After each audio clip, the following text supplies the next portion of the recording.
BS Yediyurappa ಲಿಂಗಾಯತರೇ ಅಲ್ಲ ಅಂತ ಹೇಳಿ ಯತ್ನಾಳ್ ಹೇಳಿಕೆ ಕೊಟ್ಟಿದ್ದಾರೆ.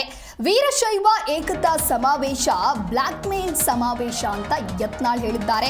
ಸಮಾವೇಶಕ್ಕೆ ಹೋಗುವವರಿಗೆ ನೋಟಿಸ್ ಅನ್ನ ಕೊಡಬೇಕು. ಹಾಗೆ ಬಿಎಸ್ ಯಡಿಯೂರಪ್ಪ ಲಿಂಗಾಯತರೇ ಅಲ್ಲ ಅಂತ ಹೇಳಿ ಇದೀಗ ಯತ್ನಾಳ್ ಈ ರೀತಿಯಾದಂತಹ ಹೇಳಿಕೆ ಕೊಟ್ಟಿದ್ದಾರೆ. ಹಿಂದುತ್ವ ಉಳಿಯಬೇಕು ಅಂತ ಹೇಳಿದ್ರೆ ಯತ್ನಾಳ್ ಬೇಕು ಅಂತ ಹೇಳ್ತಾರೆ.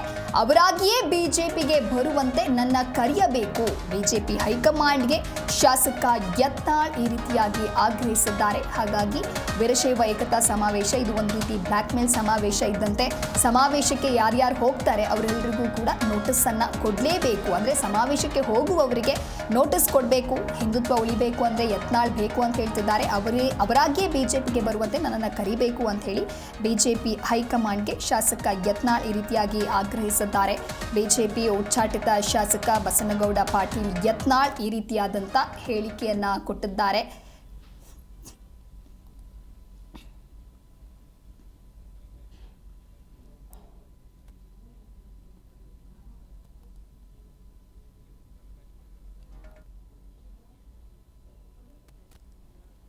ಈ ಕುರಿತಂತೆ ಮತ್ತಷ್ಟು ಮಾಹಿತಿಯನ್ನ ನೀಡಲಿದ್ದಾರೆ ನಮ್ಮ ಪ್ರತಿನಿಧಿ ಕಲ್ಮೇಶ್ ಮಂಡ್ಯಾಳ್ ದೂರವಾಣಿ ಸಂಪರ್ಕದಲ್ಲಿ. ಕಲ್ಮೇಶ್, ಇನ್ನು ಬಿಎಸ್ ಯಡಿಯೂರಪ್ಪ ಲಿಂಗಾಯತರೇ ಅಲ್ಲ ಅನ್ನುವಂಥ ಹೇಳಿಕೆಯನ್ನ ಯತ್ನಾಳ್ ಕೊಟ್ಟಿದ್ದಾರೆ. ಈಗಾಗಲೇ ಸಾಕಷ್ಟು ಚರ್ಚೆಗೂ ಕೂಡ ಕಾರಣವಾಗಿದೆ. ಅಂದರೆ ಬಿಜೆಪಿ ಉಚ್ಚಾಟಿತ ಶಾಸಕ ಒಂದೊಂದೇ ಈ ರೀತಿಯಾದಂಥ ಹೇಳಿಕೆಯನ್ನ ಕೊಡ್ತಾ ಇದ್ದಾರೆ ಅಂತ ಹೇಳಿ. ಹಾಗಾಗಿ ಇದು ಮುಂದೆ ಯಾವ ಸ್ವರೂಪವನ್ನ ಪಡೆದುಕೊಳ್ಳಬಹುದು ಅಂತ ಹೇಳಿ. ನಿಜಕ್ಕೂ ಬಸವನಗೌಡ ಪಾಟೀಲ್ ಯತ್ನಾಳ್ ಅವರ ಹೇಳಿಕೆ ಈಗ ಚರ್ಚೆಗೆ ಗ್ರಾಸ ಆಗ್ತಿರೋದು. ಈ ಒಂದ್ ರೀತಿಯಲ್ಲಿ ಏನು ಬಿ ಎಸ್ ಯಡಿಯೂರಪ್ಪನವರು ಲಿಂಗಾಯತರೇ ಅಲ್ಲ ಅನ್ನೋ ರೀತಿ ಹೇಳಿಕೆ ಕೊಟ್ಟಿದ್ದಾರೆ. ಯಾಕಂದ್ರೆ ಸಾಕಷ್ಟು ದಾಖಲೆಗಳಿವೆ.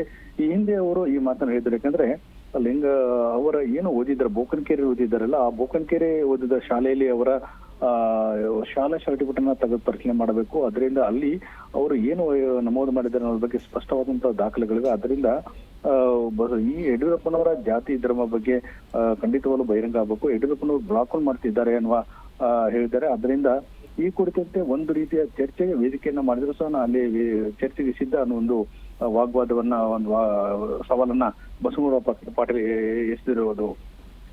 ಓಕೆ, ಹಾಗೆ ವೀರಶೈವ ಏಕತಾ ಸಮಾವೇಶವನ್ನ ಬ್ಲಾಕ್ ಮೇಲ್ ಸಮಾವೇಶ ಅಂತ ಕೂಡ ಕರೆದಿದ್ದಾರೆ. ಯಾವ ಒಂದು ಹಿನ್ನೆಲೆಯಲ್ಲಿ ಈ ರೀತಿ ಹೇಳಿದ್ದಾರೆ ಅಂತ ಹೇಳಿ? ಒಂದ್ ರೀತಿ ಏಕೆಂದ್ರೆ ಈಗಾಗಲೇ ವೀರಶೈವ ಒಂದು ಸಮಾವೇಶ, ಲಿಂಗಾಯತ ಸಮಾವೇಶ ನಡೀತಿದೆ. ಅಲ್ಲಿಯ ವೀರಶೈವ ಜಾಗತಿಕ ಸಮಾವೇಶ ಏನಿದೆ, ಇಲ್ಲಿ ಕೆಲವರು ತಮ್ಮ ಸ್ವಾರ್ಥಕ್ಕೋಸ್ಕರ ಈ ವೇದಿಕೆಯನ್ನು ಬಳಸ್ಕೊಡ್ತಾ ಇದ್ದಾರೆ ಎಂಬ ಗಂಭೀರ ಆರೋಪನ ಮಾಡಿದ್ದಾರೆ. ಒಂದ್ ರೀತಿಯ ಶ್ಯಾಮನೂರು ಶಿವಶಂಕರ್ ಇರ್ಬೋದು, ಖಂಡ್ರೆ ಇರ್ಬೋದು, ಅನೇಕ ನಾಯಕರು ತಮ್ಮ ಅಧಿಕಾರದ ಲಾಲಸೆಗೋಸ್ಕರ ಈ ವೇದಿಕೆಯನ್ನು ಬಳಸ್ಕೊಳ್ತಾ ಇದ್ದಾರೆ. ಕೆಲ ಸ್ವಾಮೀಜಿಗಳನ್ನ ಇಟ್ಕೊಂಡು, ಅವರ ಲೈಕ್ ಮಾಡಿರೋ ಸ್ವಾಮಿಗಳನ್ನ ಇಟ್ಕೊಂಡು ಈ ರೀತಿಯಂತ ಸಮಾವೇಶ ಮಾಡ್ತಿರೋದು ಒಂದ್ ರೀತಿಯ ಬ್ಲಾಕ್ ಮೇಲ್ ಸಮಾವೇಶ ಆಗಿದೆ. ವೀರಶೈವ ಪ್ರತ್ಯೇಕ ಧರ್ಮಕ್ಕೆ ಮಾನ್ಯತೆಯನ್ನ ಕೊಟ್ಟಿಲ್ಲ. ಆದ್ರಿಂದ ಇಲ್ಲಿ ಎಲ್ಲ ಒಂದ್ ಕಡೆ ತಮ್ಮ ವೈಯಕ್ತಿಕ ಸ್ವಾರ್ಥಕ್ಕೋಸ್ಕರ ಸಮಾವೇಶ ಮಾಡ್ತಿದ್ದಾರೆ ಎಂಬ ಆರೋಪವನ್ನ ಯತ್ನಾಳ್ ಮಾಡಿರೋದು. ಮತ್ತು ಏನು ಶ್ಯಾಮನೂರು ಶಿವಶಂಕರ್ ಇದ್ದಾರೆ, ಅವರು ಸಚಿವ ಸ್ಥಾನ ಆಕಾಂಕ್ಷಿಗಳಾಗಿದ್ದಾರೆ. ಆದ್ರಿಂದ ಎಲ್ಲ ಒಂದ್ ಕಡೆ ಸರ್ಕಾರವನ್ನ ಬ್ಲಾಕ್ ಮಾಡುವ ನಿಟ್ಟಿನಲ್ಲಿರುತ್ತಾರೆ. ಯಡಿಯೂರಪ್ಪ, ಶ್ಯಾಮನೂರು ಮತ್ತು ಖಂಡ್ರೆ ಕುಟುಂಬದ ನಡುವೆ ಸಾಕಷ್ಟು ಈ ರೀತಿಯಾದಂತ ವಿವಾದಕ್ಕೆ ಸಿಲುಕಿರ್ತಕ್ಕದ್ದು. ಅಖಿಲ ಭಾರತ ವೀರಶೈವವನ್ನ ಇದು ಮಾಡ್ತಾರೆ, ಪ್ರಶ್ನೆಯನ್ನು ಮಾಡ್ತಿದ್ದಾರೆ. ಅದನ್ನ ವೀರಶೈವ ಮಹಾಸಭೆಗೆ ನೋಟಿಸ್ ಕೊಡ್ಬೇಕು ಅನ್ನುವ ರೀತಿ ಒಂದು ಇದನ್ನ ಒತ್ತಾಯನ ಸಹ ಯತ್ನ ಮಾಡಿರುವುದು. ಓಕೆ, ಥ್ಯಾಂಕ್ ಯು ಕಲ್ಮೇಶ್ ನಿಮ್ಮೆಲ್ಲ ಮಾಹಿತಿಗಾಗಿ.